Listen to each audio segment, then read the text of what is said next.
सुनना आपके अच्छा लगेगा, आपको गंभीर हो जाओ और सफलता बहुत आसानी से मिलती है, बस लोग सीरियस नहीं होते। देखो भाई 1857 की क्रांति, और वो भी अपन कहां पढ़ रहे हैं? राजस्थान। देखिए मैंने आपको बताया था राजस्थान के जो राजपूत राजा थे वो सब के सब अंग्रेजों से क्या कर चुके हैं? संधि कर चुके। संधि का मतलब क्या है? यानी कि उनकी सुरक्षा की जिम्मेदारी अब किसकी है? अंग्रेजों की। यानी कि उनसे अब उनके पास कोई काम नहीं बचा, ना उनको कोई युद्ध लड़ना है, ना उनको किसी तरह का कोई सैनिक रखना है, सेना रखनी है, कुछ नहीं। इसका मतलब अब उनके पास क्या काम है? सिर्फ आमोद प्रमोद भोग विलास, बस। ऐसी स्थिति में मैंने आपको कुछ कारण बताए थे, तो कारण क्या क्या थे बताओ भाई। सबसे पहली बात तो सामंतों की स्थिति क्या हो गई? दयनीय हो गई। सामंतों की दशा कैसी हो गई? दयनीय। फिर किसानों और व्यापारियों, इनकी स्थिति भी खराब हो गई। भाई किसानों के पास कुछ बचा नहीं, किसान जो है राजा से परेशान थे, और राजा राजा बोले तो जागीरदार सामंत, वो ज्यादा से ज्यादा टैक्स ले रहे थे। तो ऐसी स्थिति में किसानों और व्यापारियों की स्थिति भी क्या हो गई है? खराब। फिर आगे चलते हैं। इसके बाद क्या होता है? जनता परेशान है कि नहीं? भाई राजा ध्यान ही नहीं दे रहा है, राजा अपने भोग विलास में लगा हुआ है, राजा के यहाँ महफिलें चल रही है, राजा को कोई मतलब ही नहीं है कि जनता में क्या दुख है, क्या दर्द है, कुछ नहीं। तो ऐसी स्थिति में जनता परेशान है। अच्छा, इसके बाद हमने पढ़ा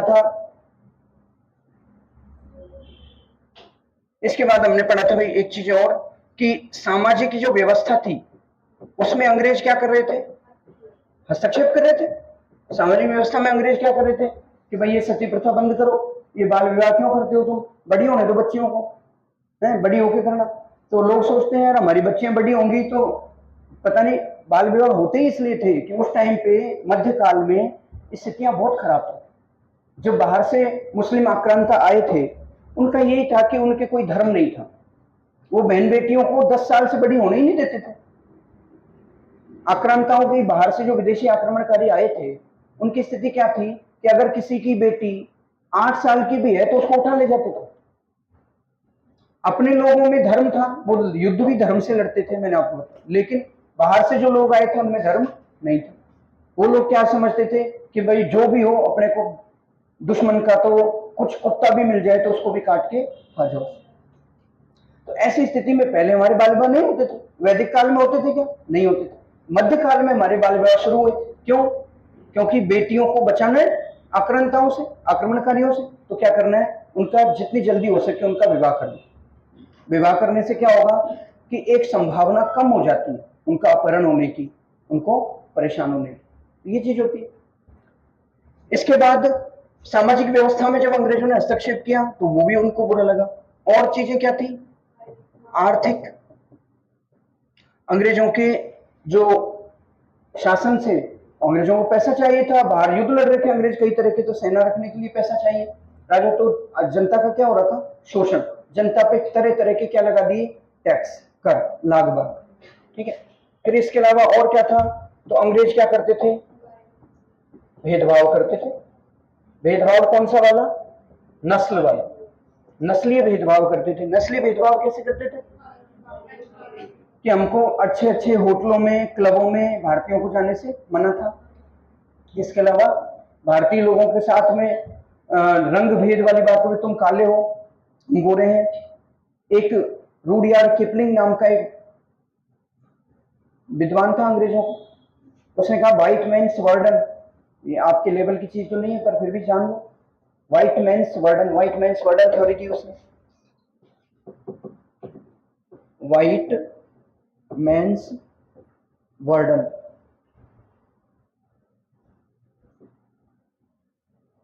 व्हाइट मैन्स वर्डन का मतलब ये है कि व्हाइट, व्हाइट बोले तो गोरे, गोरे लोगों का बोझ। बोझ क्या है? गोरे लोगों पर ये बोझ है, ये भार है कि पूरी दुनिया में उनको क्या करना है? सभ्यता लानी है। लोगों को क्या बनाना है? सभ्य।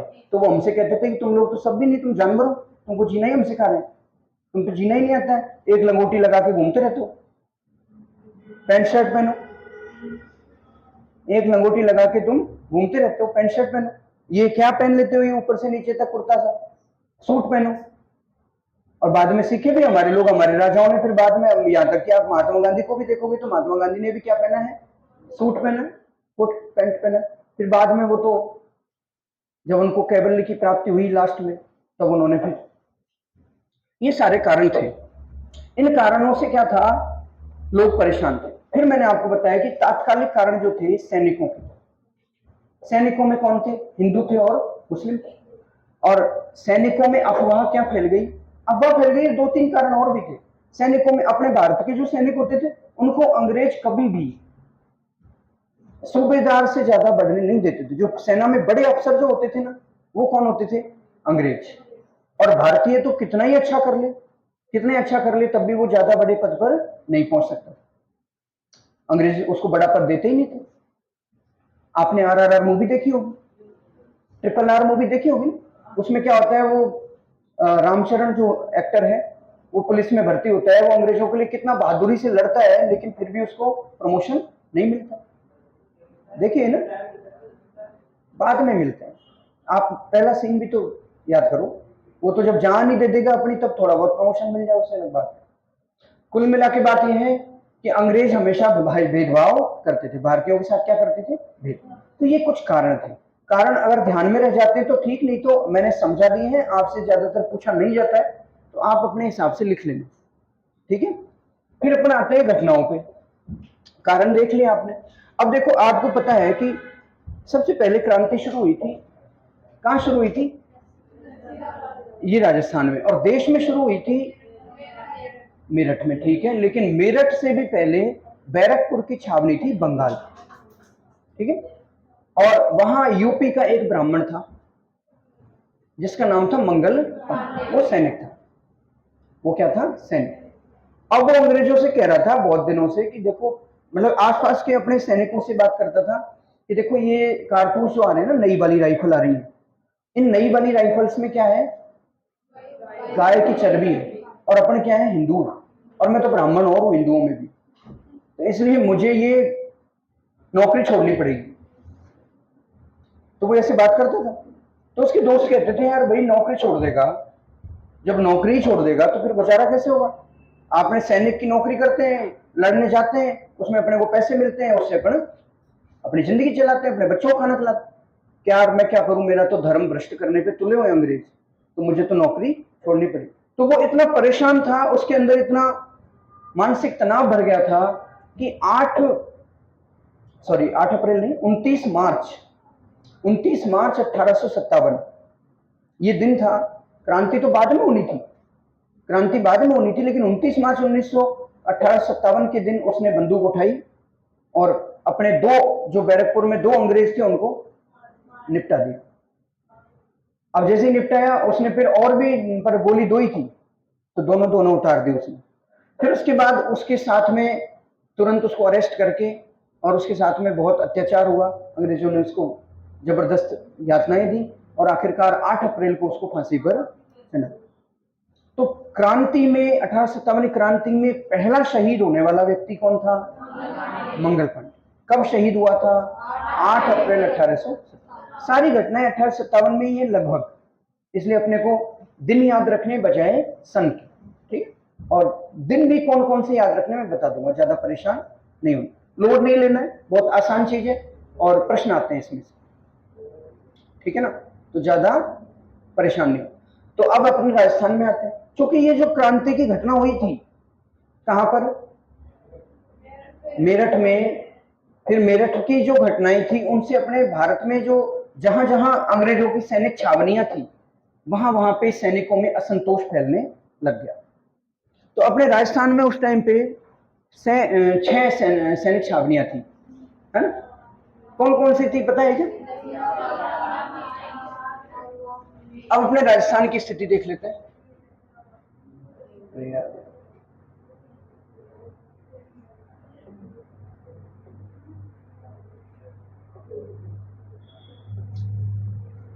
देखो भाई, अपने राजस्थान की स्थिति ये है,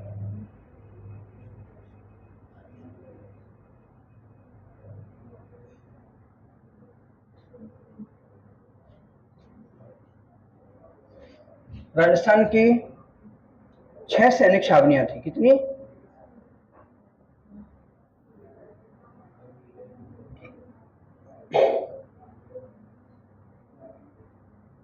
सैनिक छावनियां कितनी राजस्थान में? 6।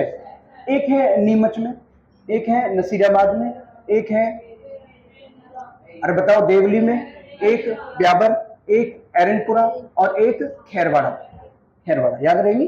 चलो लिखो, पहली बात लिखो, हेडिंग डालो, राजस्थान में 1857 की क्रांति। 2-3 चीजें लिखनी, ठीक है? और आज पेन को बिल्कुल ऐसे तलवार में धार दे के तैयार हो जाते हैं ना, ऐसे तैयार हो जाओ, बहुत लिखना है, फटाफट लिखना शुरू करो। और पहली बात लिखो, राजस्थान में 1857 की क्रांति, हेडिंग डाल दो। फिर पहली बात लिखो कि राजस्थान में अंग्रेजों द्वारा 6 सैनिक छावनियां, राजस्थान में अंग्रेजों द्वारा 6 सैनिक छावनियां स्थापित की गई थी।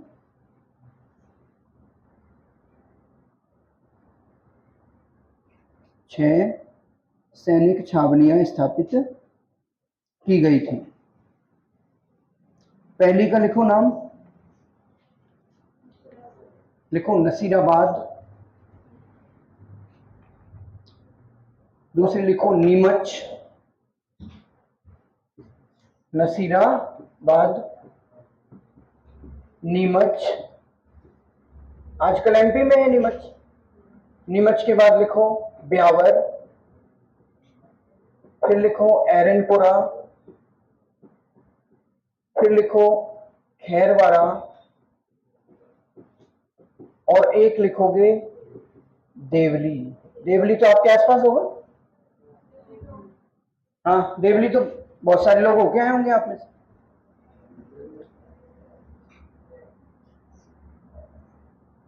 लिख लो 6 सैनिक छावनियां हो गई, ठीक है? फिर इसके बाद लिखो तत्कालीन पॉलिटिकल एजेंट। अगले लाइन क्या लिखोगे? पॉलिटिकल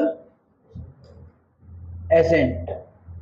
पॉलिटिकल एजेंट का मतलब होता है, अभी लिखो एक बार, मैं बताता हूं। पॉलिटिकल, ऐसे लिखना भाई,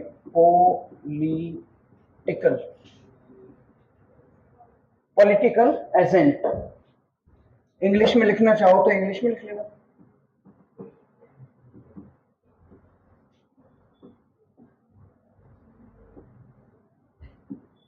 तो पॉलिटिकल एजेंट जो थे वो क्या थे? जब संधियां होती थी, राजपूत राज्यों से संधियां करते थे अंग्रेज, उस टाइम पे क्या करते थे, एक व्यक्ति को अंग्रेज राजा के दरबार में नियुक्त करते थे कि भाई आप हमारी तरफ से अंग्रेजों का एक आदमी कहाँ रहेगा आपके दरबार में, कि आप कोई गड़बड़ तो नहीं कर रहे हो। तो एक तरह से चौकीदार बैठा देते थे अंग्रेज हर दरबार में। क्या बैठा देते थे? चौकीदार, जिससे कि संधि की शर्तों का क्या हो, पालन हो, कोई भी संधि को कोई राजा भंग तो नहीं कर रहा है, इसलिए। तो पॉलिटिकल एजेंट थे। और राजस्थान में जो है, जो बड़ी बड़ी रियासतें थी, उनमें पॉलिटिकल एजेंट अंग्रेजों ने बना रखे थे। जैसे कि अब लिखो पॉलिटिकल एजेंट कहाँ कहाँ कौन थे। तो पहला लिखो उदयपुर, लिखो उदयपुर। उदयपुर के कोष्टक में क्या लिखोगे? मेवाड़। क्या लिखोगे? मेवाड़। उदयपुर या मेवाड़। और मेवाड़ में पॉलिटिकल एजेंट था कैप्टन शावर्स। क्या नाम है? Captain showers. देखो पॉलिटिकल एजेंट लिख देते हैं। उदयपुर, उदयपुर या मेवाड़, इसमें था कैप्टन शावर्स, ठीक है? एक था कोटा, और कोटा वाला तो सब जानते हैं, कौन था? Major Burton. Very good. अच्छा, जयपुर में कौन था बताओ? जयपुर में था ईडन। कौन था? जोधपुर में कौन था? मारवाड़। ये भी सब जानते हैं।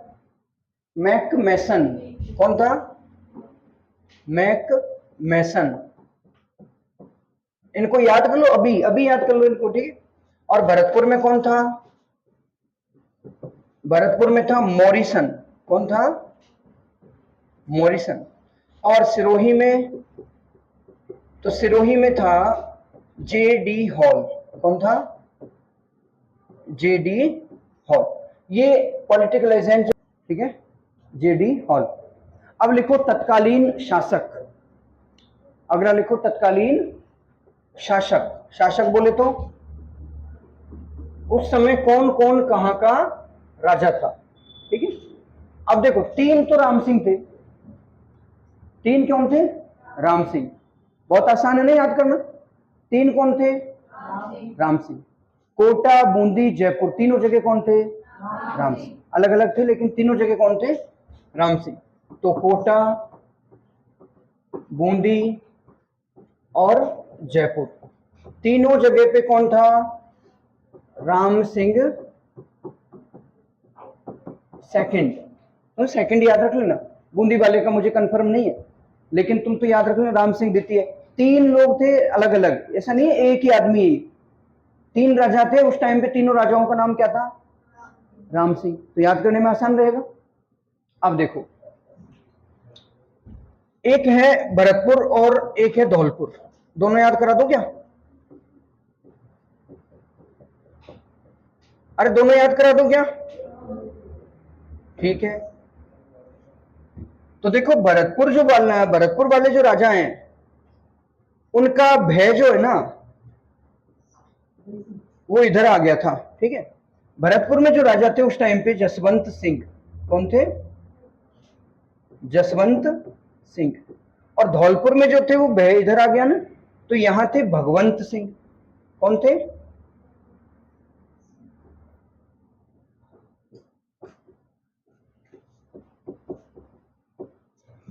ठीक है। तो भरतपुर में जसवंत सिंह, धौलपुर में भगवंत सिंह, ये याद हो जाएंगे दोनों।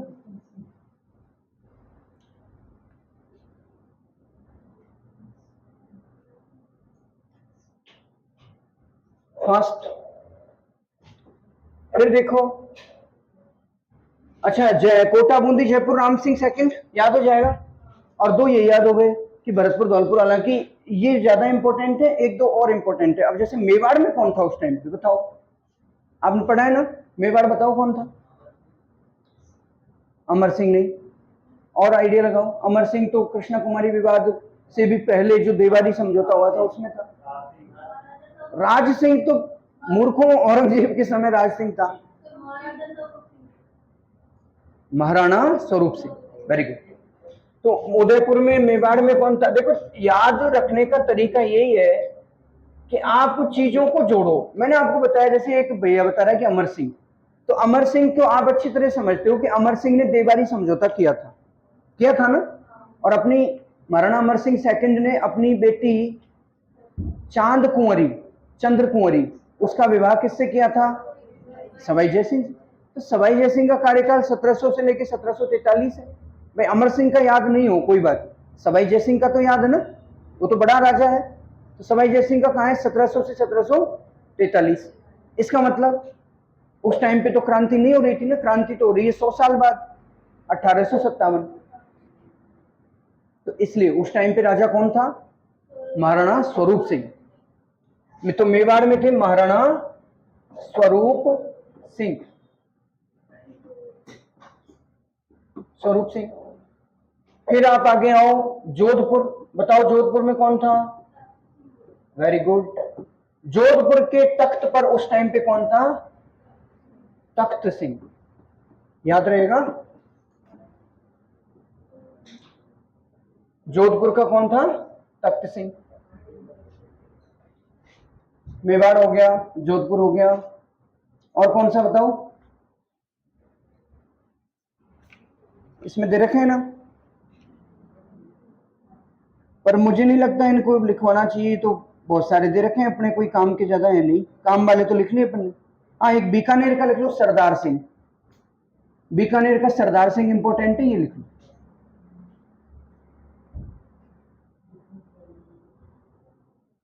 बीकानेर का कौन था? सरदार सिंह। ये इंपॉर्टेंट इसलिए है क्योंकि अंग्रेजों का साथ दिया इसने, और ये अंग्रेजों के लिए युद्ध लड़ने, क्रांति के समय युद्ध हुए थे, तो अंग्रेजों के लिए युद्ध लड़ने के लिए सरदार सिंह जो है वो राजस्थान से, राजपूताने से बाहर तक हरियाणा की तरफ गया था लड़ने, और फिर अंग्रेजों ने इसको क्या दिया था, अवार्ड दिया था, पुरस्कार दिया, grand commissioner of state, GSI award. पढ़ा है क्या आप लोगों ने किसी ने? चलो कोई बात नहीं, कई चीजें जिंदगी में पहली बार होती हैं। अगला लिखो। एक ये राजा मेरे ख्याल से बहुत हैं, बूंदी राम सिंह हो गया, भरतपुर हो गया, उदयपुर हो गया, सिरोही का कोई जरूरत है नहीं, डूंगरपुर बांसवाड़ा की भी जरूरत नहीं है, मुझे नहीं लगता इसके अलावा कोई जरूरत। ठीक है, तो ये तो कौन थे, राजा, और आपने पॉलिटिकल एजेंट भी देख ली। अब बात आती है कि क्रांति, सबसे पहले जो क्रांति राजस्थान में होती है वो होती है नसीराबाद छावनी।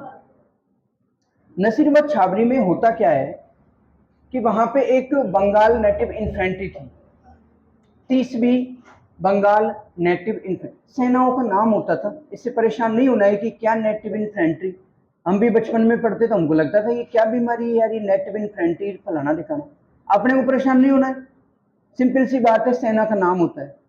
सेना की मान लो कोई टुकड़ी है, आप एक सैनिकों की टुकड़ी हो तो आपका नाम रख दे कि फागी बटालियन, ऐसे नाम होता है। ठीक है, और मैं बन जाऊं आपका कैप्टन, फागी बटालियन कैप्टन के साथ लड़ने के लिए मैदान में है? तो इसलिए सैनिकों के जो टुकड़ियां होती थी, ग्रुप होते थे, उनका क्या रख देते थे, नाम रख देते। तो ऐसे ही नाम थे, तो वहां पे बंबई लांसर्स नाम से एक सैनिक टुकड़ी थी नसीराबाद में, एक बंगाल नेटिव इन्फेंट्री थी, एक बंबई लांसर्स थी, एक टुकड़ी। अब जब अपने भारतीय सैनिक जिसमें ज्यादा थे ना, ऐसी टुकड़ी को उसी टाइम पे ट्रांसफर कर दिया था नसीराबाद।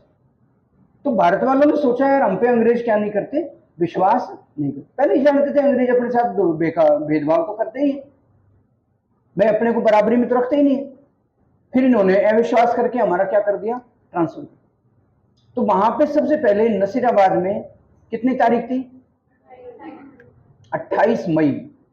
28 मई, और साल थोड़ी याद रखना है, कौन सा साल है, क्रांति 1857 की। तो 28 मई 1857 को नसीराबाद के सैनिकों ने क्या कर दिया, विद्रोह। तो लिखो, राजस्थान में क्रांति की घटनाएं, राजस्थान में क्रांति की घटनाएं, और सबसे पहली लिखो नसीराबाद। एक नंबर पे क्या लिखोगे, नसीराबाद में क्रांति।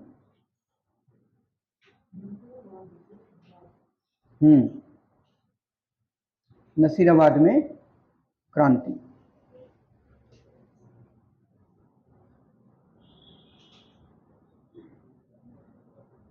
देखो भाई, नसीराबाद में क्रांति, पहली बात तो क्या याद रखेंगे, देखो ये राजस्थान है अपना, और ये क्या है, यहां क्या है, इस जगह पे लगभग अरावली है। ठीक है, और अजमेर जो है वो अरावली के बीच में पड़ता है, लगभग मध्य अरावली में पड़ता है। पढ़ा होगा आपने, मध्य अरावली की चोटी भी पड़ी होगी, टॉडगढ़, मोराइजी है, कितना है, 873 है क्या, 873।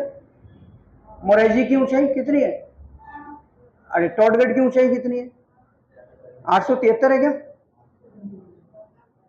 याद क्या करो थोड़ा। तो यहां पे देखो, यहां पे करीब करीब यहां पे क्या है, नसीराबाद। ये दोनों ही लाल कर रखे हैं क्या, यहां पे क्या है, नसीराबाद की छाप। तो यहां पे आप 28 मई को सबसे पहले देखते हैं विद्रोह होता है। 2 अंग्रेज अफसर थे वहां पे, एक था मेजर स्कॉटिस वुड, मेजर स्कॉटिस वुड, क्या था, मेजर, अरे बोलो, जब तक एक्टिव नहीं होंगे चीजें याद नहीं होंगी, बोलने की कोशिश क्या करो साथ साथ, ऐसे क्या बैठे रहते हो, मैं क्या तुमको खाना खिलाने आया हूँ कि परोस रहा हूँ, खाते जा रहे हो चुपचाप, बोला करो थोड़ा, आलस छोड़ो। तो एक अफसर था मेजर स्कॉटिस वुड, कौन था, एक अफसर का नाम था कर्नल न्यूबरी, कर्नल न्यूबरी। तो लकड़ी, वुड यानी क्या होती है? लकड़ी। और लकड़ी से कर्नल को क्या कर दिया? बरी। बरी कर दिया ना। अरे लकड़ी से कर्नल को क्या कर दिया? ऐसे याद रख लेना। नसीराबाद की ट्रिक है, मुझे तो याद हो जाती है, तुमको भी हो जाना चाहिए भाई। नसीराबाद में क्या हुआ? वुड यानी लकड़ी, और लकड़ी से कर्नल को क्या कर दिया? पीट पीट के बरी कर दिया। तो दो दो नाम याद रहेंगे अंग्रेजों के, केवल दो नाम, ठीक है। क्या था? मेजर स्पोर्टिस वुड और कर्नल न्यू बरी। दोनों को ही क्रांतिकारियों ने मार दिया, दोनों को मार दिया। अच्छा, ये और पूछेंगे कि भाई वहां पे कौन थी, सेनाएं कौन थी? तो सेनाएं अपने को याद रखनी है। नसीराबाद, अब मैंने आपको एक बार बताया था कि देखो याद करने के कुछ तरीके होते हैं ना। अब नसीराबाद की क्रांति के बारे में आपको क्या याद करना है? तो आपसे कोई पूछेगा भाई नसीराबाद क्रांति के बारे में बताओ, तो आप इसके कीवर्ड बना लो। एक विधि तो मैंने उस दिन बताई थी भाई, खंडियन, तोड़ तोड़ के याद कर लो। दूसरी विधि का नाम होता है कीवर्ड विधि। कीवर्ड यानी ऐसे शब्दों को पकड़ लो जो कि उसके मुख्य शब्द हैं। जैसे कि नसीराबाद में सबसे पहले एक शब्द आता है कि कब, तो कब का जवाब क्या हो जाएगा? फिर एक प्रश्न आता है कौन, तो कौन का जवाब का क्या हो जाएगा? स्पोर्टिश वुड और न्यू बरी। कैसे बरी हुआ? न्यू बरी कैसे हुआ? न्यू बरी। अरे न्यू जानते हो क्या? इस तरह है। तो कैसे बरी हुआ? न्यू। किससे बरी हुआ? वुड, लकड़ी से, ठीक है। तो ये हो जाएगा। अच्छा, इसके बाद में आप एक चीज याद रख लो कि वहां पे सैनिक कौन कौन से थे। तो सैनिक में आपको कहीं भी आए, देखो दो याद रखने, एक तो 15 और एक 30। दो सेनाएं थी, एक का नाम क्या था? 15, एक का नाम क्या था? 30। 15 का दोगुना क्या होता है? ठीक है। 15 के आगे भी लगा दो BNI, क्या लगा दो? और 30 के आगे भी लगा दो BNI। BNI मतलब B for Bengal, Bengal native infantry. सेना का नाम है बंगाल नेटिव इन्फेंट्री। 15वीं और 30। इसके अलावा बॉम्बे लांसर्स के भी सैनिक वहां थे। अपने को केवल दो याद रखने, क्योंकि विद्रोह करने वाली जो थी वो कौन सी थी? 30वीं नेटिव इन्फेंट्री। ये नसीराबाद का खेल खत्म हो गया। इन लोगों ने अपने अधिकारियों को मारा, बरी किया दोनों को, मेजर स्पोर्टिस वुड और कर्नल न्यूबरी, इनको बरी करके, और ये कहां चल दिए? दिल्ली की तरफ, ठीक है। लिखो नसीराबाद की क्रांति, फटाफट लिखो। नसीराबाद की क्रांति में अब ये 3-4 चीजें हैं, लिख लो, मैं थोड़ी लिखाऊंगा, लिख लो भाई। कब हुई? कब के आगे लिख लो कौन थे, उनके आगे लिख लो भाई 2 अंग्रेज अधिकारियों को मार दिया गया। फिर लिख लो सेनाएं कौन कौन सी थी, 15वीं BNI और 30वीं BNI। 28 मई 1857। स्मार्टनेस से लिख लो, पूरे पूरे लाइन लिखने क्या जरूरत है, कीवर्ड्स में लिख लो। अब नसीराबाद के बाद में जो अगला राजस्थान में क्रांति का केंद्र बनता है उसका नाम है नीमच। क्या नाम है? नीमच।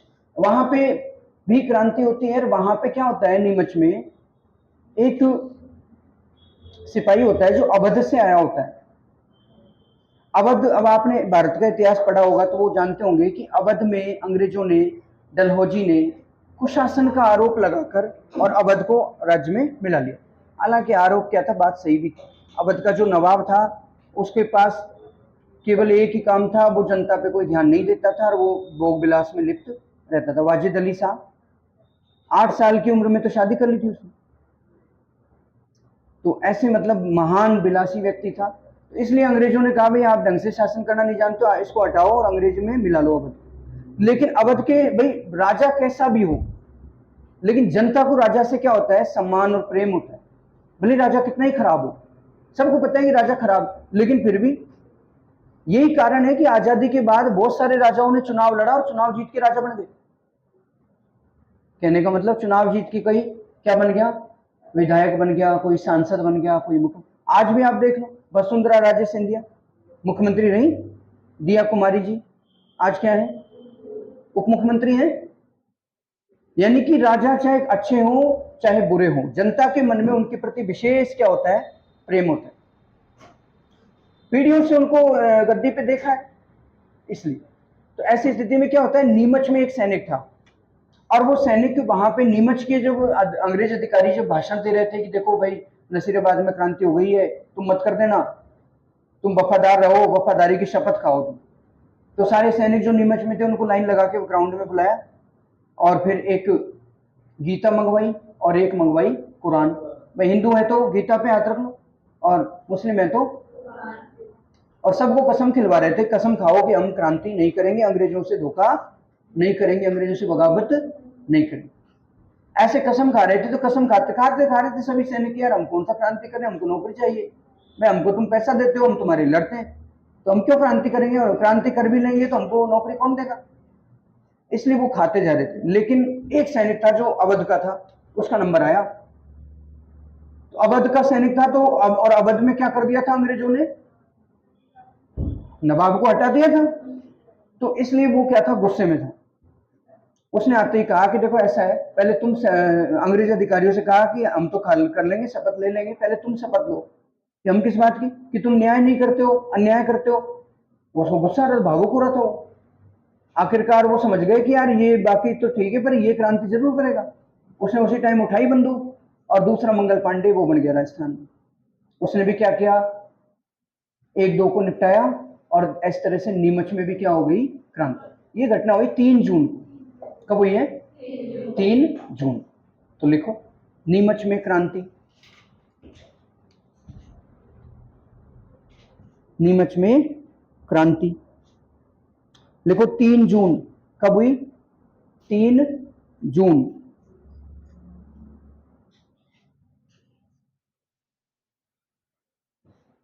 और नीमच में क्रांति में कोई खास बात तो लिखनी नहीं है, इतनी ही लिखनी, बस 3 जून में क्रांति हुई। यहाँ के क्रांतिकारियों ने, लिखो, क्रांतिकारियों ने छावनी को लूटा,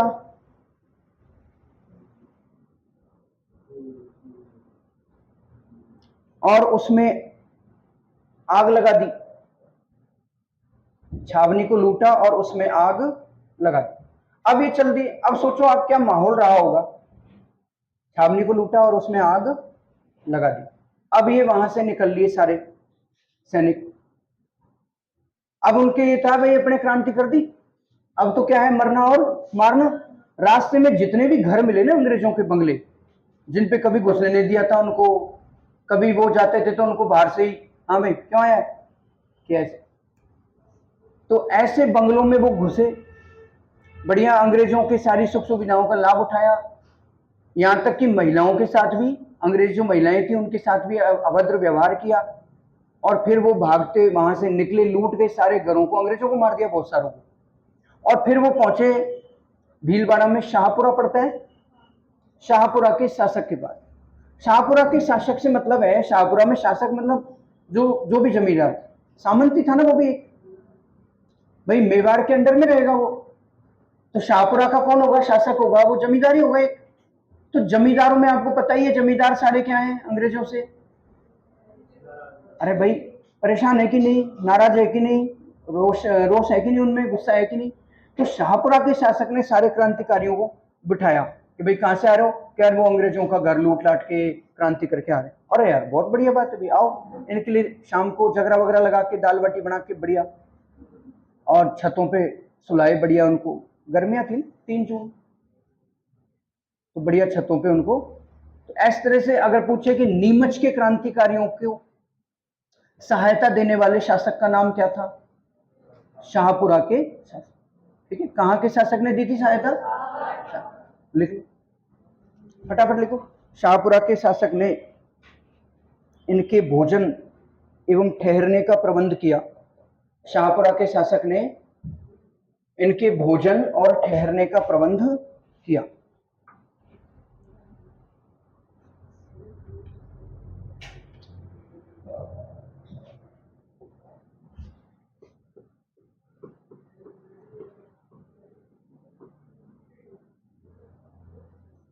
अब आता है एरिनपुरा।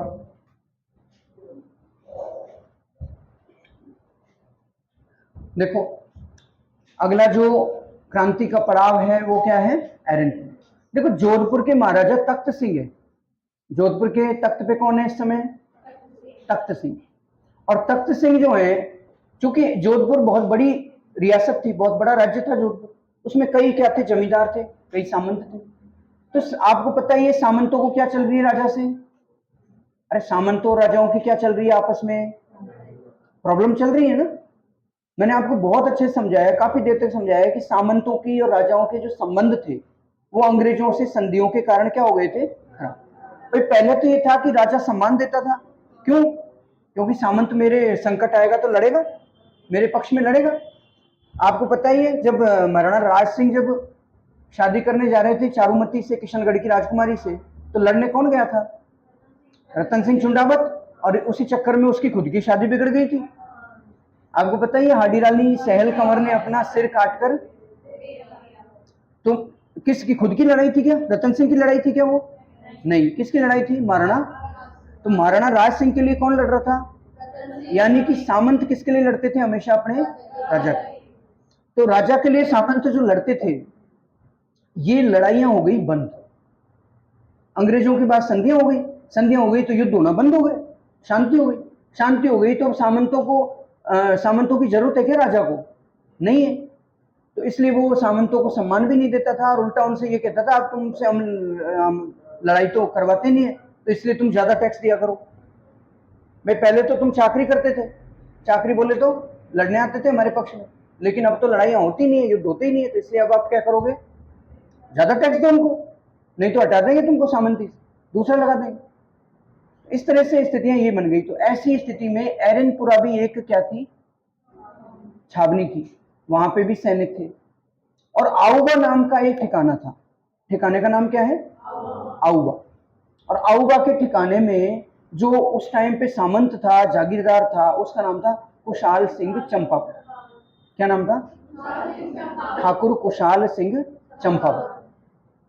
आऊबा ठिकाने के ठाकुर कुशाल सिंह चंपावत की राजा तख्त सिंह से, जैसा कि सभी सामंतों क्या चल रही थी, खटपट। कुशाल सिंह ये कहता भाई ऐसे कर लेते हैं, राजा कहता ना ऐसे नहीं, ऐसे। कुशाल सिंह कहता आज भिंडी की सब्जी बना लेते हैं, राजा कहता नहीं आलू। कुशाल सिंह कहता कि मेरा मैगी खाने का मन है, राजा कहता ना चावल, चावल बना। इस तरह से क्या चल रही थी, प्रॉब्लम चल रही। आखिरकार कुशाल सिंह जो है वो मौका देख रहा था, यार कोई मौका मिले। फिर इधर इसी टाइम पे क्या होता है कि एरनपुरा में जो छावनी थी उसके सैनिकों ने किया विद्रोह, और ये सैनिक विद्रोह करके और अपने यहाँ पे छावनी को लूट के और सारे के सारे चल दिए किधर, जोधपुर की तरफ। और जोधपुर की तरफ चल दिए इन्होंने, जोधपुर होते हुए दिल्ली जाना था, इन्होंने नारा दिया कि भाई चलो दिल्ली और मारो फिरंगी, चलो दिल्ली और मारो। तो अगर प्रश्न बने कि भाई चलो दिल्ली मारो फिरंगी नारा किसने दिया था, किसने दिया था, एरनपुरा छावनी वाला। ऑप्शन में आएगा नसीराबाद, नीमच, देवली, एरनपुरा, किसने दिया, ये याद रखना है। फिर ये एरनपुरा को लूट कर और ये लोग चलते हैं आगे, और आगे आता है इनके रास्ते में, और आऊबा में कौन बैठा है, ठाकुर कुशाल सिंह। ठाकुर कुशाल सिंह छत पे खड़े देख रहे थे, यार ये धूल उड़ रही है, घोड़े आ रहे हैं, बहुत सारे लोग दौड़ते हुए आ रहे हैं, बंदूकें हाथ में लेके आ रहे हैं, कहीं अपने पे तख्त सिंह ने करवा तो नहीं दिया आक्रमण, भाई तख्त सिंह की अपने चल ही रही है खींचतान, तख्त सिंह ने सोचा हो कि चलो भाई आऊबा पे कर लो अटैक। फिर और पास आए तो देखा सफेद झंडा लहरा रखा था उन्होंने, अच्छा भाई ठीक है, मतलब वो हमको क्या दिखा रहे हैं, सफेद झंडा यानी शांति। तो फिर वो आए तब कुशाल सिंह चंपावत जो है वो अपने छत पे से उतर के नीचे और उनसे पूछते हैं भाई, वो कहते हैं साहब हम एरनपुरा के सैनिक हैं, आपको तो पता ही है देश में क्या चल रहा है। क्या यार वो चल तो रहा है कुछ, तुम छावनियों को लूट रहे हो, सैनिक मार रहे हैं अंग्रेजों को, क्या तो कि आगे कहाँ जाओगे, कि आगे कहाँ जाए, आपके आगे हम तो आपके पास, अब आप बताओ कहाँ जाएंगे। अब कुशाल सिंह चंपावत को मन में लड्डू फूटा, कह रही है तो बहुत अच्छी बात है, अपने को क्या मिल गई, सेना मिल गई बनी बनाई। अब कुशाल सिंह ने कहा भाई ठीक है थक गए होंगे, पहले तो दाल बाटी बढ़िया उनके लिए भोजन बनवाया, फिर शाम को उनको सबको बिठाया और कि ऐसा है अब तुम्हारा सेनापति ये रहा। सेनापति कौन है, मैं खुद, और अब अपन युद्ध करेंगे। और युद्ध किससे करेंगे? युद्ध करेंगे तख्त सिंह से। सैनिकों ने कहा यार ठाकुर साहब क्या बात कर रहे हो, हमारी लड़ाई अंग्रेजों से है, राजाओं से थोड़ी। तो खुशहाल सिंह ने समझाया, देखो भाई, अंग्रेज किसको समर्थन दे रहे हैं? राजाओं को। राजा किसको दे रहे हैं? अंग्रेजों को। तो आप चाहे खरबूजे को चाकू पे डालो, चाहे चाकू को खरबूजे पे डालो, ठीक है। तो इस तरह से तख्त सिंह के विरुद्ध क्या करेंगे अपन? दो युद्ध होते हैं, आगे लिखेंगे, पहले लिखो, थोड़ा बहुत लिखो। लिखो एरनपुरा की छावनी,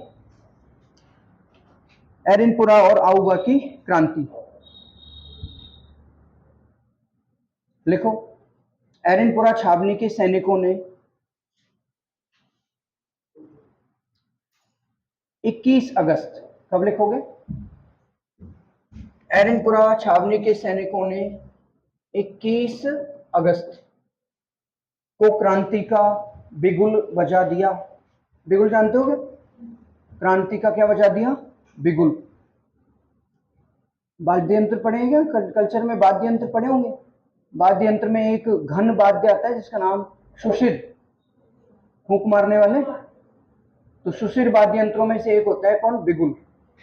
तो युद्ध वगैरह में बिगुल बजाते थे। तो क्रांति का बिगुल बजा दिया 21 अगस्त को, और अपनी छावनी को नष्ट करके, छावनी को नष्ट करके मारवाड़ के रास्ते, किसके रास्ते? मारवाड़ के रास्ते दिल्ली की ओर निकल पड़े। जल्दी लिखो, जितनी जल्दी हो सके, हाथ चलाओ जल्दी। दिल्ली की ओर निकल पड़े। इन्होंने नारा दिया, इन्होंने नारा दिया, तो आप केवल इतना लिख लो भाई, नारा। इन्होंने नारा दिया, इसको लिखने की क्या जरूरत है? और फिर लिखो चलो, कहां चलो? दिल्ली। चलो दिल्ली। क्यों चले? क्योंकि मारो फिरंगी। फिरंगी यानी क्या होता है?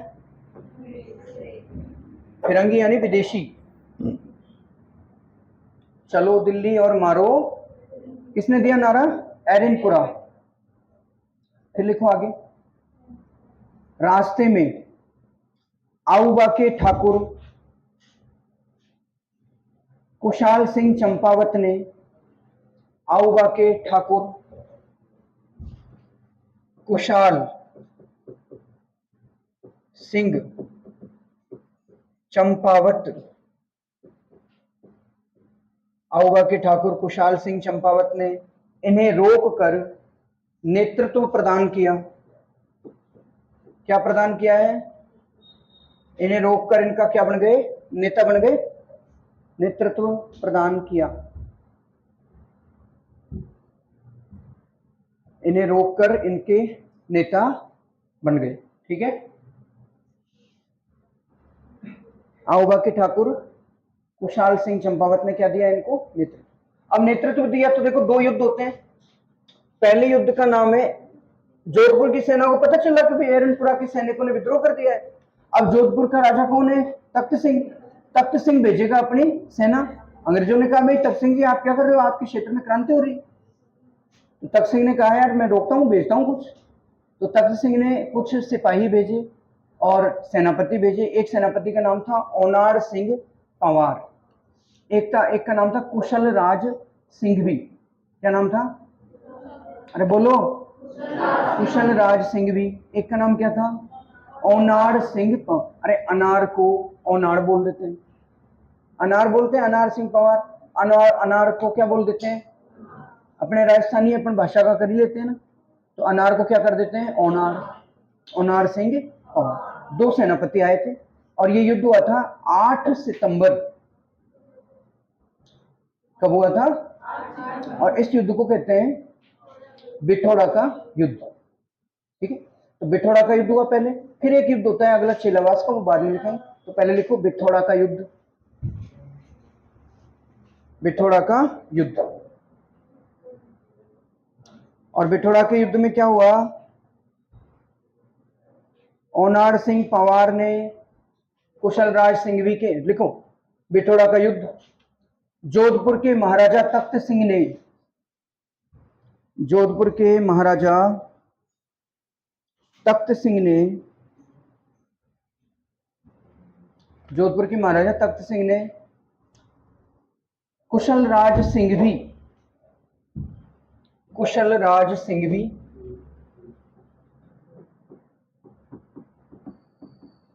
कुशलराज क्या है, सिंघवी एवं कुशलराज सिंघवी एवं ओनाड सिंह पंवार, ओनाड सिंह क्या है, पंवार के नेतृत्व में, कुशलराज सिंघवी और ओनाड सिंह पंवार के नेतृत्व में क्रांतिकारियों से लड़ने सेना भेजी।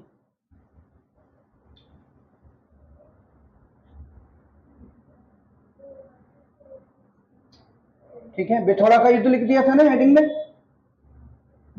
अरे बिथोड़ा का युद्ध लिख दिया था क्या, ये लिख देना भाई, हेडिंग क्या है इसकी, बिथोड़ा या बिथोड़ा का युद्ध। और कब हुआ है, 8 सितंबर, 21 अगस्त को तो वो आ ही गए थे क्रांति करके, और कुछ दिनों बाद 8 सितंबर को युद्ध हो गया पहला, जिसका नाम क्या है, बिथोड़ा का युद्ध। जोधपुर की तरफ से कौन लड़ रहा है, कुशलराज सिंघवी और ओनार सिंह पंवार, और क्रांतिकारियों की तरफ से कुशाल सिंह चंपावत नेतृत्व कर रहा है। यहां तक कि और मेवाड़ के और मारवाड़ के जितने भी सामंत थे ना, बहुत सारे सामंतों की सेनाएं भी उनसे आ मिली। किससे आ मिली, क्रांतिकारियों। समझ में आ रहा है ना, कौन मिलेगा, क्रांतिकारियों से मिलेगा। तो इस तरह से क्या होता है, युद्ध होता है पहला बिथोड़ा का युद्ध। तो तख्त सिंह की जो सेना है, कुशलराज सिंह भी, अनार सिंह पंवार की, उनको बुरी तरह से हराते हैं और फिर आखिरकार वो भाग जाते हैं। और 8 सितंबर को ये युद्ध होता है। 10 सितंबर को दूसरा युद्ध होता है, इसको कहते हैं चेलावास का युद्ध। उस टाइम पे राजस्थान का पॉलिटिकल एजेंट जो था क्रांति के समय, वो था पैट्रिक लॉरेंस। क्या नाम था, Patrick Lawrence, sir Patrick Lawrence. ये कौन था, राजस्थान का पूरे का एजीजी। एजीजी का मतलब है, अरे क्या हो गया भाई, क्या हो, समस्या है बताओ, हाँ बिथोड़ा भी हो गया ना, अनार सिंह पंवार, कुशलराज सिंह भी एक तरफ, और दूसरी तरफ अपने ये अपने कुशाल सिंह चंपावत और क्रांतिकारी। भाई आप लोग देखो, मेरी बात सुनो, एक तो कॉन्सेप्ट को किसी भी बच्चे को, चाहे वो पीछे पीछे बैठे हो चाहे आगे बैठे हो, आप लोग किसी भी कॉन्सेप्ट को अगर समझ में नहीं आता है तो पूछा करो तुरंत। क्योंकि यहां अगर पूछने में शर्म आएगी ना तो कोई बात नहीं, लेकिन जब सिलेक्शन नहीं होगा, जब लोगों से नजरें मिलाओगे ना, उस शर्म से बड़ी शर्म कुछ नहीं। इसलिए यहां पूछ लिया करो, कोई दिक्कत नहीं। आसान सी बात है भाई। तख्त सिंह जो है वो किसकी तरफ है, अंग्रेजों की तरफ, और सामंत किस तरफ है, क्रांतिकारियों की तरफ। सामंत कौन है, कुशाल सिंह चंपावत, कहाँ के हैं, आऊबा के, आऊबा जागीर है, आऊबा के ठिकाने के वो। अब पहला युद्ध हो रहा है बिठौड़ा का युद्ध, कब हो रहा है, 8 सितंबर। तो तख्त सिंह ने अपने 2 सेनापति भेजे सेना देकर, कुशलराज सिंह भी और अनार सिंह पंवार। इन दोनों ने युद्ध लड़ेंगे किससे, जाके क्रांतिकारियों से। क्रांतिकारियों में नेतृत्व कर रहा है कौन, कुशाल सिंह चंपावत। क्रांतिकारियों की सेना ने राजा की सेना को हरा दिया, बस ये परिणाम है इसका। फिर अब अगला युद्ध होगा चेलावास का युद्ध, जो कल कराएंगे, आज ज्यादा युद्ध हो जाएंगे।